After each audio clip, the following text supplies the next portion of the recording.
thanks to everybody who is listening in wherever you are at the office, or as one person tweeted, at home with a blanket and green tea. Yes, so I'm Betty. I am the CEO and founder of Research for Gaming.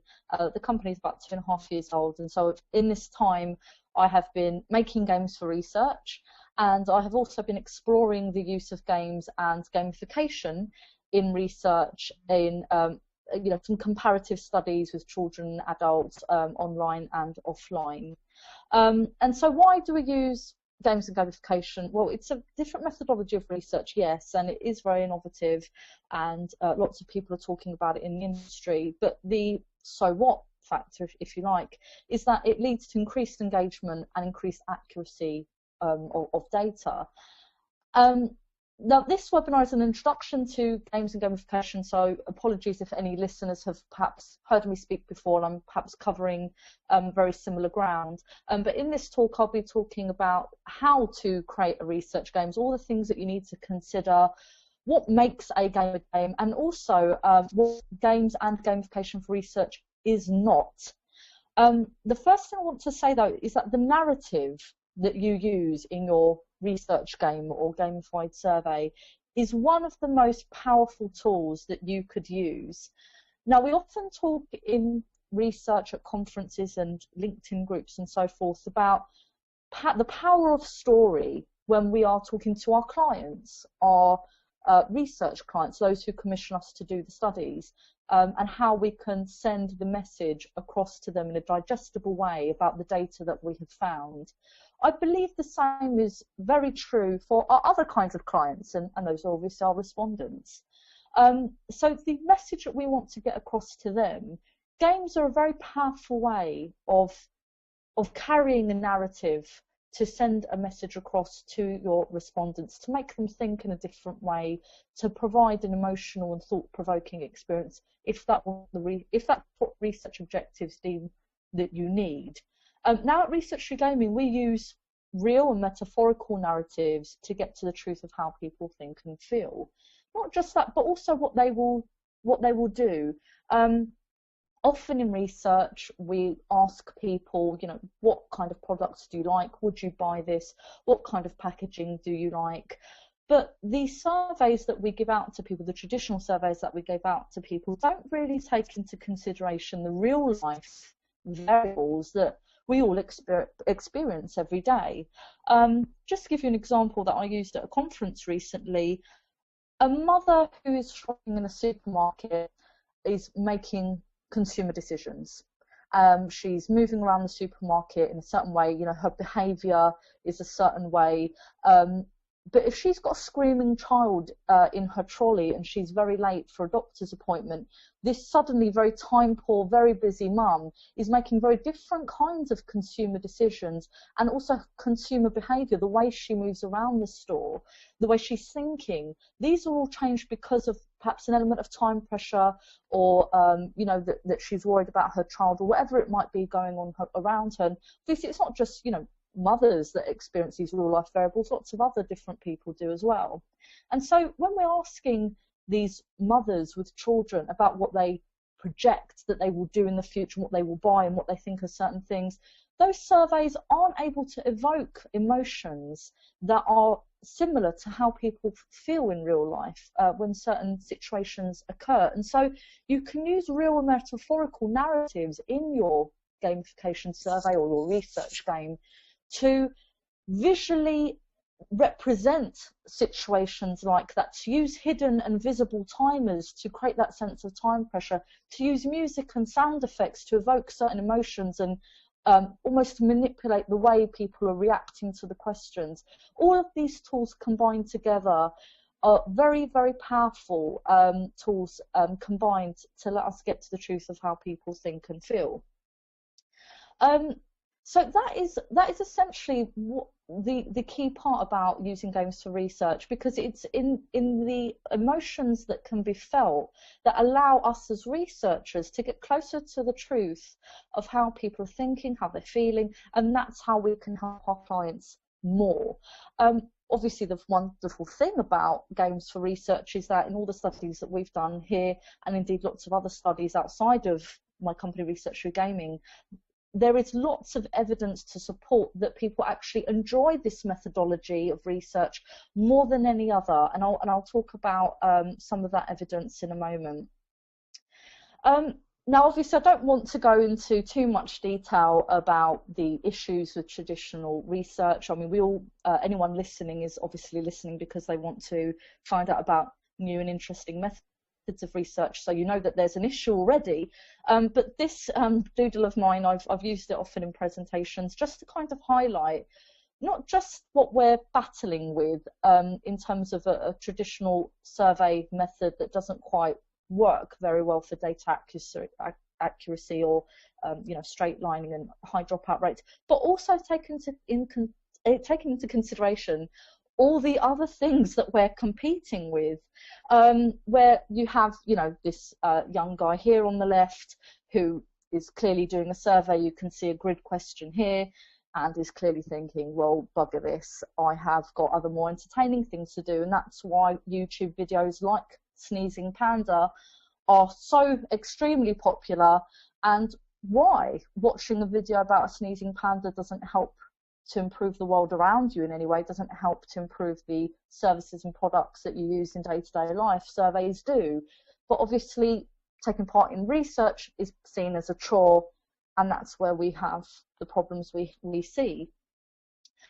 So I spoke earlier about debunking common misconceptions, and some of you listening might really be quite taken aback that people even think these things about games in research, but I assure you in the last 2.5 to 3 years people have actually approached me to say that, you know, yes, games are about bright colours, surely, or no, games are just for kids. And I'm just going to give you some evidence of why this isn't the case. So the misconception to debunk first is games are about bright colours.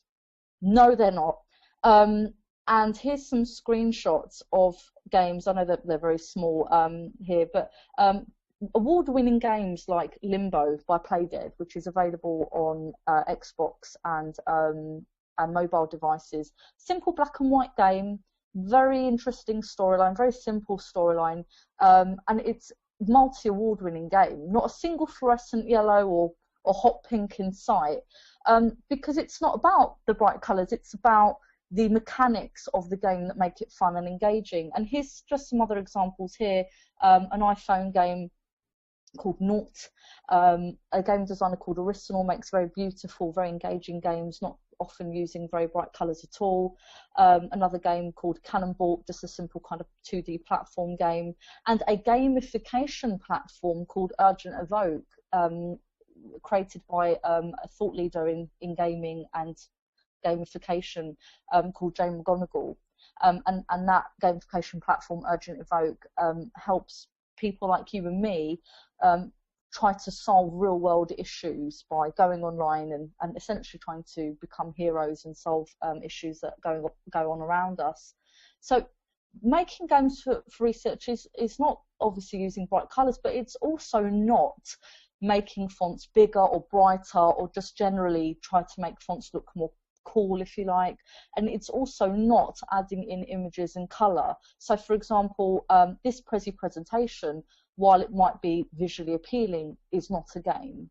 And also giving out real and virtual badges or points doesn't make something a game either. You need rules, you need feedback systems, you need a voluntary approach, and giving people points just sort of for the sake of it, and if it doesn't lead up to anything, certainly doesn't feel like you're playing a game if you're the person at the other end. Now, surveytainment is what I would call this. So, you know, making a survey with bright colours and drag and drop functions and using nice fonts and imagery, that is surveytainment.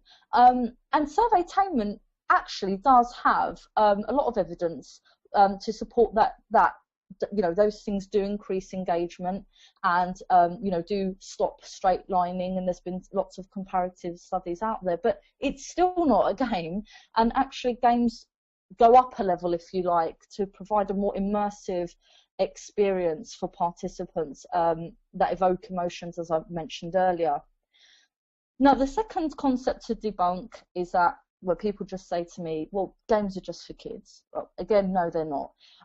The average game player is 30 years of age. The average game purchaser is 35. And I've done lots of research where I've read about people who live in retirement homes playing Nintendo Wii's, and indeed lots of health care based gamification platforms that are played by all age groups. So the ages of who play traditional games has vastly widened, and that's reflected in the gamification industry. So it's no longer confined to teenage boys in their bedrooms. Just want to give you an example of a research game that we created here not that long ago, actually. It was a research game called Tessa, Undercover Agents. And so the narrative there was that the participant is an undercover agent, and because the actual study itself was about identity, it was a good characterization and narrative to use to support those research objectives.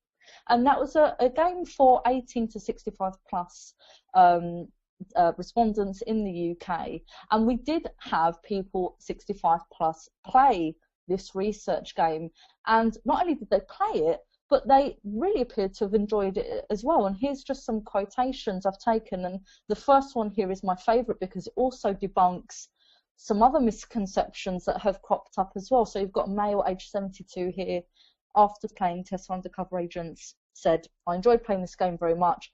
I'm not a gamer, and neither do I use smartphone or phone apps, but I also learned from this gaming experience." So you've got someone there who, by his own admission, not potentially very tech savvy, isn't a gamer either, but admits that he learned something from this gaming experience. He didn't talk about it like it was a survey. He didn't say that it was a chore. He didn't even call it a piece of research. It was a gaming experience for him, perhaps even some escapism there. So research games or gamified surveys are not just for gamers either, as we can see from statements like this. And yes, you've got both genders equally enjoying the game, people aged 65 plus here. Our oldest respondent to date is 89 years of age, and I think that in itself really helps to show some skeptics that games are not just for kids. And the final misconception is that games are about fancy graphics, where I have literally heard people, stand up in audiences of 200-300 people and say that it's about fancy graphics and it's about bright colours. Well, again, no, it's not. This is an example of a game in the 1970s. This is a screenshot from the Zork series, which is actually still available to play today. I mean, this just goes to show how enjoyable the gameplay is. And what we have here is, again, no bright colours, simple black and white text on a black background, where instructions are given by the computer. This is a computer role-playing game, and the participant has to respond to certain instructions and questions as to what they would do or what weapons they would use, and the game develops in this kind of way. Doesn't look too different from a lot of the research surveys that have been put out in the last year or so. And the interesting thing about the Zork series as well, so just going back there, is that it's also the cost factor. A lot of people think that making a game for research is this hugely expensive process. Well, actually, I think a lot of people listening and people who aren't listening would be pleasantly surprised at how cost efficient the use of games for research is. So, I mean, taking the Zork series example here, you can create a really engaging game that supports the research objectives for the client and evokes emotions, and it doesn't need to be any more than what you see here, text on a screen asking the participant to use their imagination and write in a tone that relates to the narrative. Now, some other things that games for research are not is toying with the language of the question on its own. Now, there's a lot of evidence to support that doing that is actually very useful, because it makes people want to answer the question. If you ask somebody, what your favourite food is, perhaps instead you could say to them, well, you're on death row, you have one more meal you know, before it's your time to go, what would you eat? And being able to increase engagement from asking more challenging questions like that. But that on its own is not gamification, and it's not a game for research. Other things, drag and drop functions, not gamification and not a game. And also fancy ways of allowing the participant to use their cursor to click on an answer is also not a game. I'll just give you some examples where perhaps the cursor looks like a B, and the B is therefore used to press yes or no or not sure. Now, again, that can certainly be a little bit more engaging for the respondent, but that in itself is not a game. So what is a game?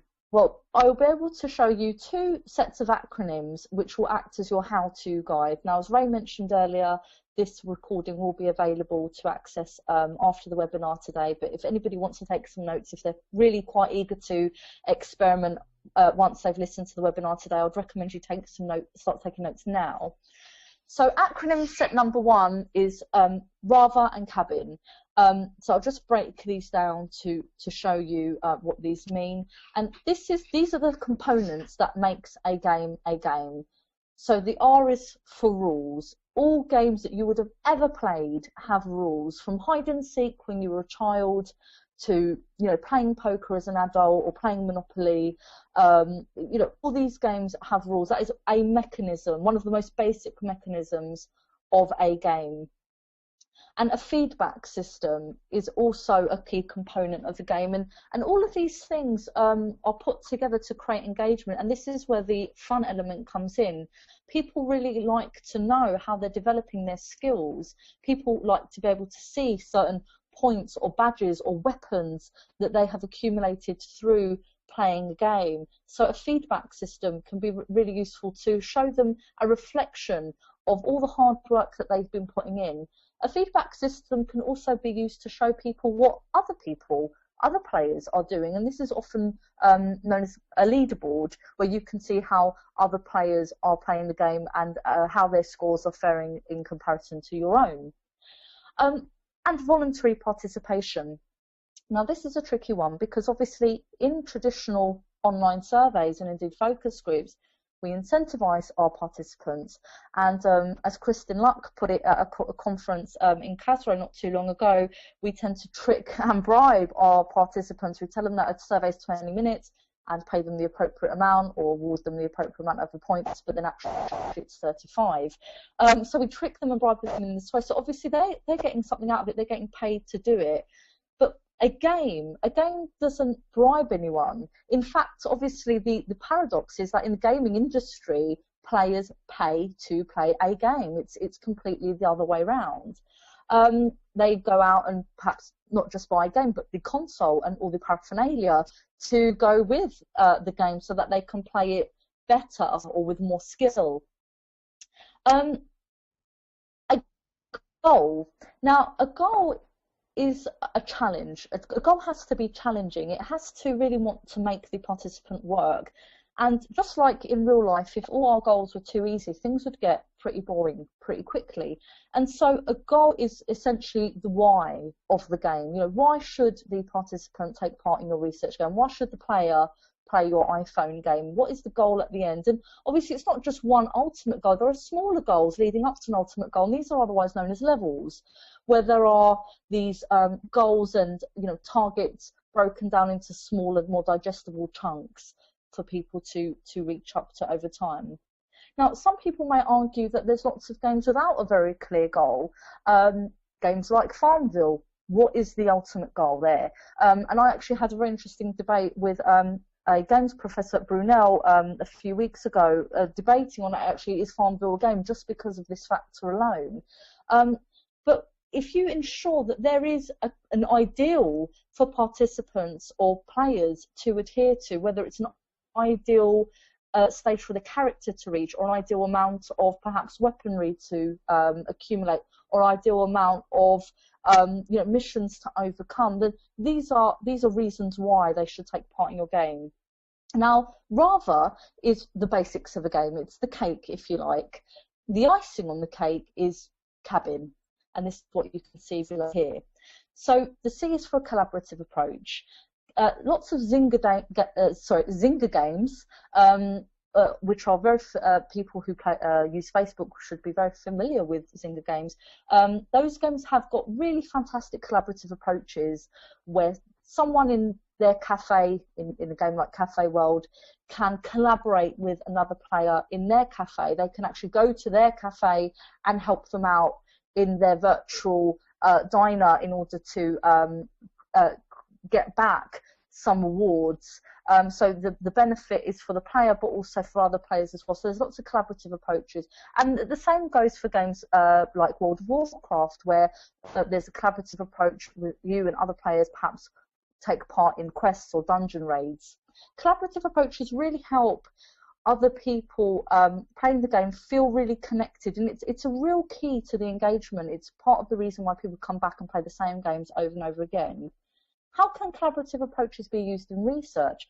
Definitely in focus groups, there is huge scope for collaborative approaches between the respondents. With online research games, collaborative approaches can be very interesting, where you perhaps have the respondent's friend or member of the family collaborate with them in the same study, almost to kind of validate each other's answers. And I know that Brain Juicer did a very interesting study like this about a year ago and spoke about it at a couple of conferences. The ability to share. Use Farmville again as an example here, where if you, for example, gain a mastery in in looking after your horses or harvesting all your crops, you're able to share the rewards that you get for achieving that mastery with other farmers that you play with and collaborate with. Again, that's key to the engagement with these games and why people come back over and over again. Bonus features. So what's really nice about games and why they can give the player that sense of spontaneity is when something happens that they don't expect, a nice reward or achievement, or indeed a new challenge that they don't expect. So bonus features don't always have to be bonus rewards, but they could be bonus challenges, and they are often used in the research games that we create.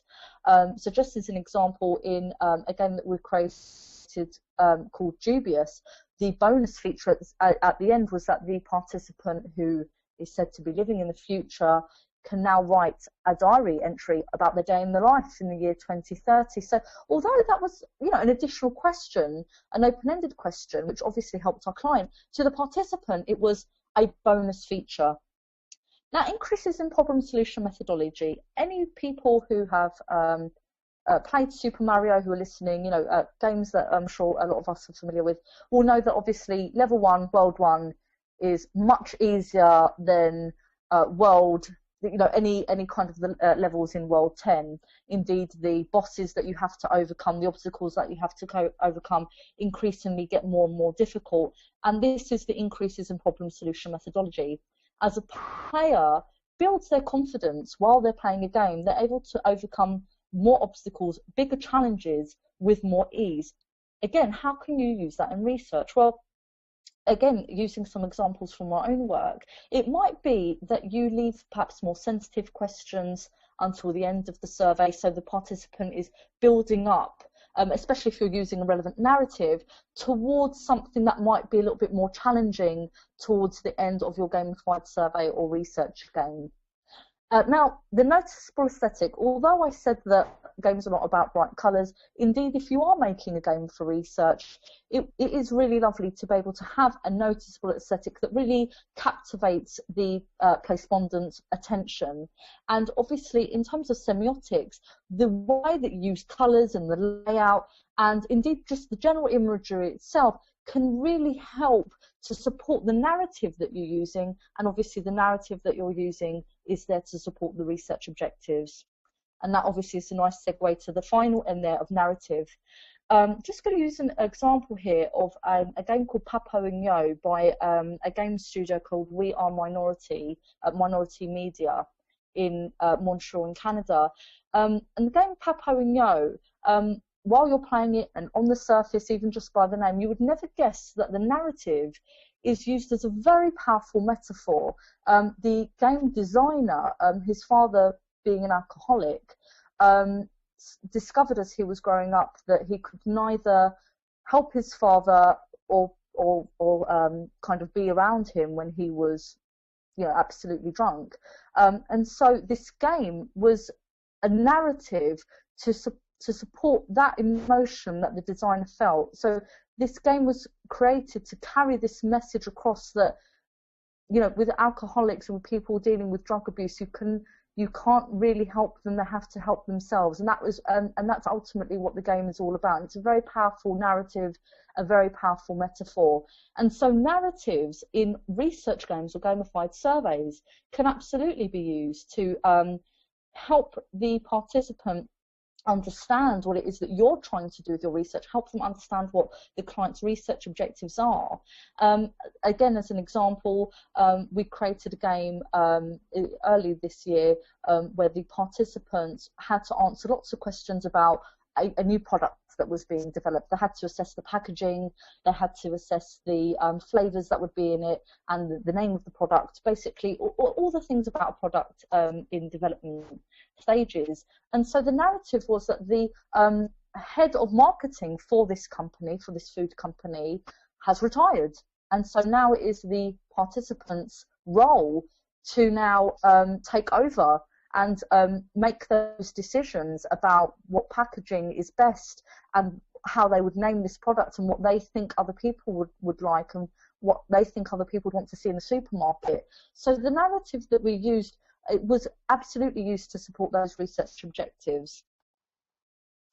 So if you're making a game for research, write down rather and cabin and make sure that you tick at least rather off, at least those basics of what makes the game a game. Tick those off as you go along. And I actually do this with my delegates in workshops where we literally have rather, I'll just go back to that slide, we have rather written up on the board, and as they're developing a game for research, they are making sure that they have the rules incorporated, they have some kind of feedback system incorporated, they're ensuring that there's goals there, and with the voluntary participation, well, we'll get to that a little bit shortly, where perhaps a research game can be so engaging that people don't want a monetary incentive, they're just really happy for a thought-provoking experience.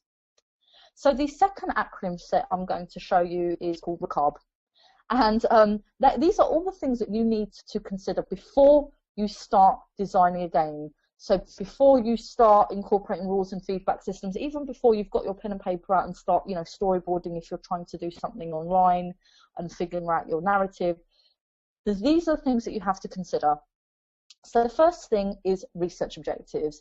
Understanding with absolute confidence what your client is aiming to understand. Now, some clients, I don't know if they're anything like mine, might not come to you with a standard survey. They might just come to the research objectives. It's absolutely paramount that you understand what those objectives are, because it's the objectives that are going to help you create a really powerful narrative to support that. And A is for the age of the audience. Now, a gamified survey or research game that you might make for a 7-year-old is going to look and feel and sound, you know, if you're using music and sound effects, it's going to look, feel and sound very different to something that you might create for a 65-year-old. You have to take into consideration things like font size, if you are indeed doing this very graphically, or kind of like the Zork series example I showed earlier. You know, the font size that you're using, the font that you're using, the narrative that you're using. Is the narrative that you're using going to be relevant to a child? Is it going to be relevant to an adult of that age? And C is for the culture of the audience. Again, using different examples completely, you know, is a narrative that supports the research objectives going to be is going to be relevant to an audience in suburban India as it is to an audience in you know, a metropolitan city in America. So the culture of the audience has to be taken into consideration as well. Again, going back to the narrative you use, but also the use of the language and the semiotics and, you know, font sizes and things like that really have taken into consideration the culture as well. And A is for the client's analysis needs. So it's always very useful to know this, even in traditional surveys. What is the client going to do with the data after? How are they going to analyse it? What key percentages do they need to know? And how are they going to be digesting this information and sharing that to perhaps their team internally? So the client's analysis needs are really great, and that will help you again design a really great research game from the outset. And B, again, going back to money, is the budget of the client. Actually, working to a budget can be a really fun and enjoyable experience, and I speak from my own experience.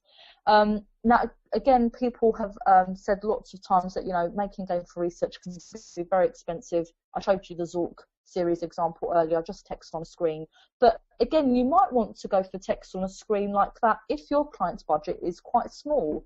However, the larger the budget of your client, then you can really start experimenting a bit more and perhaps incorporating virtual environments or avatars or high graphical content or music or sound effects, or using implicit testing. So you might want to have visible and invisible timers to kind of assess how long it takes for people to react to a question, or to give them a sense of time pressure. So again, the more budget the client has, the more that you can do. But again, not just for the sake of it, it has to all support the client's research objectives. So again, if you haven't done so already, write down RACAB. So in a paper that I'm actually still writing, this was for the ASC conference that I did a couple of weeks ago. The paper was called Tessa, Undercover Agents and Dubious, Exploring the Use of Games in Research as a Methodology and the Impact of Research Games and their Components on Participant Engagement and Likelihood to Participate in Future Research Games. So yes, that's a huge mouthful there, but obviously this paper is very focused on these two areas, so participant engagement and likelihood to participate in future research games. The reason I focused on this as a paper, and I am doing now as a case study, is because in many ways this is the holy grail of what researchers want. They want participants to be engaged, and they want them to come back and take part in research again in the future, especially if a tracker study is what's being put out there for the respondents to take part in. Just going to show you the screenshots here of the kind of opening screen of Tessa Undercover Agents, and I'll show you Dubious in a moment. Even in this one screen, you can see that this is a flat 2D image. No fancy 3D virtual environments. I mean, this is not obviously to the standard of Call of Duty or a Grand Theft Auto or anything like that. But the color schemes, the language that we've used, the semiotics, the layout generally, the font, all adhere to a certain narrative. This kind of narrative that you're you know, a stealth narrative, that you're an undercover agent. And that was done because, as I mentioned earlier, the client's objectives was all about understanding how people feel about identity, how people would identify themselves to people, to objects, and to organizations. So in many ways, not a very easy objective to work with, but actually the philosophical side of it, the philosophical side to this objective about identity is what really left the doors very open for us to create a narrative like this. Moving on to Dubious, again, in this one image, you can see the color schemes that have been used are very different, the language use is very different, the name is very different. And so the narrative here wasn't that you're an undercover agent, even though this was for the same client, but because the client now wanted to look at futuristic forms of identity, well, as you can see here, the text says that you've traveled back in time from the year 2030, but now you're stuck in 2013. Your time machine has broken down and you need help and special parts to fix it. Instantly, the participant is challenged, they're intrigued, they're engaged. This research game has come along. It's nothing like anything they've taken part in. Now, obviously, the more people create games for research, people may think, and actually it was Jerome from Askia who asked me this at the AC conference when I was there not too long ago. He was asking, you know, if people get research games or gamified surveys all the time, will they lose their novelty? If they're badly designed, yes. If they're good designs, no. And the reason I say that is because people play video games or iPhone games over and over and over again because they're so engaged. Do they lose their novelty value? Well, yes, after a while, all games have an end. Massively multiplayer online role-playing games seem to be completely never-ending. However, people do play games over and over again because their design is good, because they're engaged in that game, they have invested time in that game, and perhaps they have an avatar that they feel an emotional connection to. So there might be lots of things, but the key is good design. So a good design in a research game or gamified survey is going to help people feel like they will look forward to taking part in research again, because if they can trust that all designs will be good and clear with narratives and instructions that aren't confusing, then yes, why wouldn't they take part ever again? Much better than taking part in traditional surveys. So that's Tessa and Dubious, 2 games that we made for the same client, a client called Imprints Futures, an academic client. And well, so you might look at this and think, well, you know, that took you a lot of time to do. And granted, as a bespoke research game, yes, I did sit and storyboard, and we created the graphics here, myself and my colleague, and program it all together. But why? You know, so what? So you've created, you know, a research game, and it looks really lovely and all the rest of it. So what? Well, I'm just going to go through some key statistics with you, the outcome. Now, in Tessa, we had 1,400 completes, and those participants were recalled to take part in Dubious. So we had 902 completes there. We had a recall rate of 81%, higher than we, as designers and programmers, higher than we at Researcher Gaming could have ever predicted, and also higher than the panel company expected. Now, the panel company we used said that their recall rate is about 70%. So there's an 11% difference there.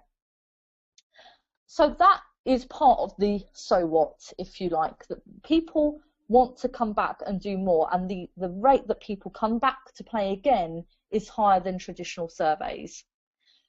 So again, based on the Tessa and Dubious research games we made alone, here are just some more statistics to give you the so what. Over 90% of our participants said to enjoy the research games. And when I say said, I don't mean they just, you know, answered a yes or no question. In this statistic, they actually left us feedback to let us know how much they enjoyed it. And I'll show you some quotations later, just for how passionate people felt about this experience. So over 90% of our participants said to enjoy the research games. 91% said that they wanted to play again. And now this was a yes or no question. We did actually ask them at the end, would you be interested in playing a game like this again? And 91% of the respondents said yes. Now, in the feedback, many respondents expressed an additional desire, completely voluntarily, within their feedback to play more research games. And again, I'll show you some examples of that in a moment, where people have, in their feedback, just said, these are really great, can I do more? These are really great, can you please sign me up? So again, showing the engagement there, showing that there is likelihood to play again. And we had 81 of the participants who played Tessa go on to play Dubious, as I mentioned earlier. 81% was our recall rate. And now, measuring likelihood, now you can ask people, you know, would you play something like this again? And as we can see, 91% said yes. But as we know as researchers, what people say they will do is different to what they actually do. And so there we've got the 81% that proves that this amount of people came back to do the second game. But what was also really interesting for us is that we had a completely optional bonus game in the second game. So a bonus activity was the diary study that I mentioned earlier. And it was very clear that this was a skippable part of the game. The words write and skip were written very clearly on the screen. But 19% of the respondents took part in that completely optional diary study, where they were given, you know, a format to say, you know, what a day in their life would be like in the year 2030. And it's not just the quantity, but it's the quality as well. So the verbatim that we had in that bonus game, in this diary study, wasn't just lengthy, but from a lot of the respondents who did leave us this diary, but very honest, very colloquial, and very insightful to the client as a result. Just going to show you a couple of quotations here where people express the desire to do more. This is the kind of thing that we were looking at in our data file. Someone saying here, man, this type of survey is totally awesome and groundbreaking. Its method, please, please, please sign up for any future projects, and proceeding to leave a couple of email addresses. And this is a male aged 41, again, debunking that misconception that games are for teenage boys in their bedrooms. And a female aged 54 saying, more of these, please, please, please, please. And so this is a clear indication that people really enjoy doing surveys. Essentially, what is a survey? Because it was an engaging, thought-provoking experience. And in some other examples of research games that we've made in the past, we have been able to go more complete than what the client needed in half the time. So earlier when we talk about budget, it's not just about the money that you might be spending, which, as I mentioned earlier, it's about the budget, it's very comparable, but it's also about the money you're saving. If you're able to be in field for less time, get deeper insight, get a better response rate, less straight lining, less dropouts, you are saving money. Panel companies will no longer have to keep topping up from their competitors. And that example I just gave you here, where we were collecting more complete than what the client needed in half the time, was a game that we made for 7 to 10-year-olds. I have spoken about that in conferences before, and I'll touch on it a little bit later in this presentation. Now, our clients for Tessa and Dubious, these two research games, being academics, they were very interested in this methodology, and they did a lot of analysis themselves. And they said that they found no one group that enjoyed the games more than others. So you might remember I said that these games were for 18 to 65+-year-olds. We saw evidence that they were enjoyed equally by all age groups and both genders. So again, it's about the design. You have to design a narrative that is going to be relevant to both genders, indeed, if that's the target demographic, and the culture of the audience and the age groups as well. Now, here's the example I mentioned earlier, where we gained more complete in half the time. So this was a game for 7 to 10-year-old children. It was called Magazine Question Hunt, and we're working with Immediate Media, who used to be BBC Magazines. Now, this was a really stressful situation, actually, if I'm completely honest, because our client was pregnant, was going on maternity leave, and we had 2 weeks to get 500 complete of these 7 to 10-year-olds taking part in our research game. And a lot of people that I know in the industry, people much wiser than me, more experienced than me, were really telling me, Betty, you need to ask this client for more time. 2 weeks is not enough to get 500 completes of this young age group. But I couldn't ask for more time. My client was going on maternity leave. Our graphic design intern at that time was in hospital, having some operation on his nose. So we had no time. We were limited in resources. But what we found was that, as I mentioned earlier, we had more completes we needed than less than half the time. And the exact numbers are that we had 700 completes in just under 7 days. Once we removed the under 7s and over 10s that inevitably sneak in, just as other ages and genders sneak into demographics that perhaps you don't need, we still had 565 complete. So we still had more than what the client wanted. And of those participants, of those children who took part, over 85% of those children gave us positive feedback. Again, saying that they found it very interesting, and they were commenting on certain aspects of the game.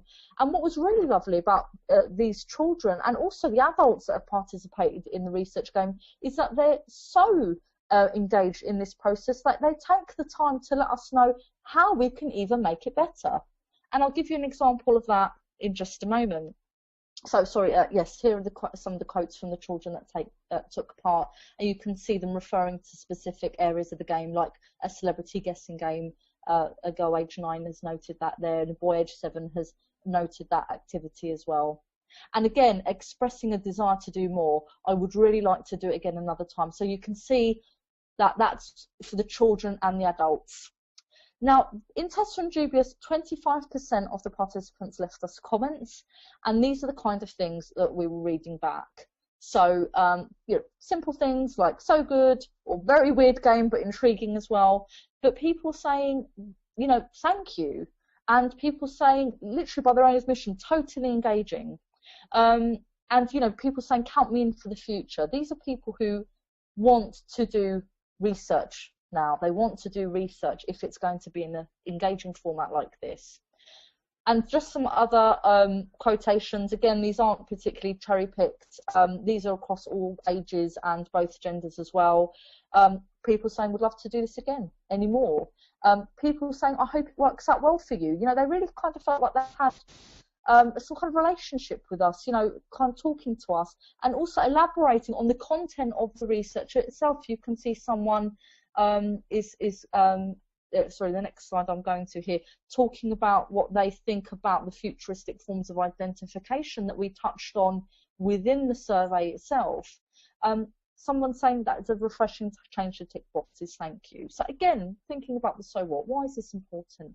Again, more people taking part in research isn't just good for one company who's doing gaming for research, but good for all research companies. If people are starting to enjoy research again, then they will take part in more research, and that will help all of us as researchers and help our clients as well.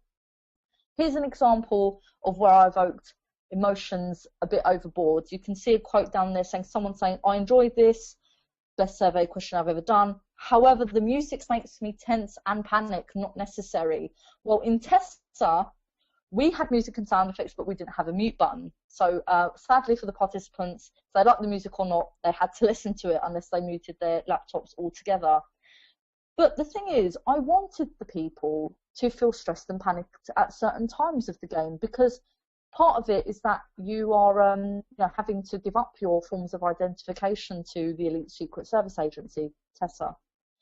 And in a situation like that in real life, that would be very stressful. If you lost your identity or had to give that to someone and suddenly you're without any forms of identity.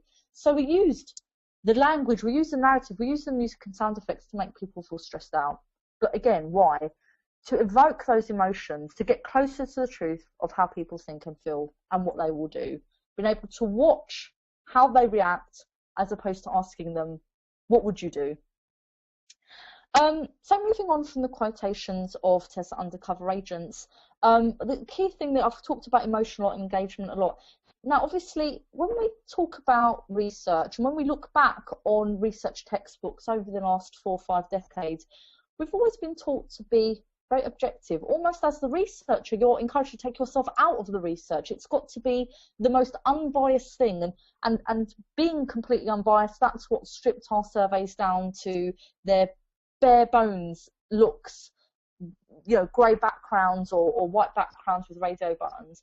So what I've been saying to you essentially throughout this presentation is to start getting emotional, to start thinking about how the participant is feeling, evoking those emotions, and games are exactly what can bring those emotions out in people. So games make research more engaging, games make people motivated to take part in the first place and take part again. Games give our clients deeper insights, and those insights drive their business forward. So it's all absolutely relative. Now, just as you can never have a perfect movie or a perfect music video or a perfect book, I know that these research games weren't perfect. And obviously, being the person who designed them and storyboarded and made the graphics with my colleagues here and put them together, I feel very precious about my research games. They're my babies.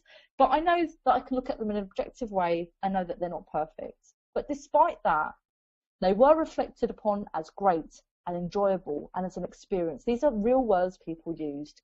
And that in itself represents a significant paradigm shift in the research industry and the way that we interact with people in order to elicit their opinions and feelings and thoughts. And just a quick note here, not necessarily relating to gaming, but in terms of future planning, now think about what kind of job titles will be around in the future that aren't perhaps around today. And I know Ray, who's hosting this event, he's often talked about futuristic job titles, made predictions, and then comes back to them. I have an intern student called David from the Georgian Research Analyst Program in Canada. He has designed a research game as part of his internship with us already.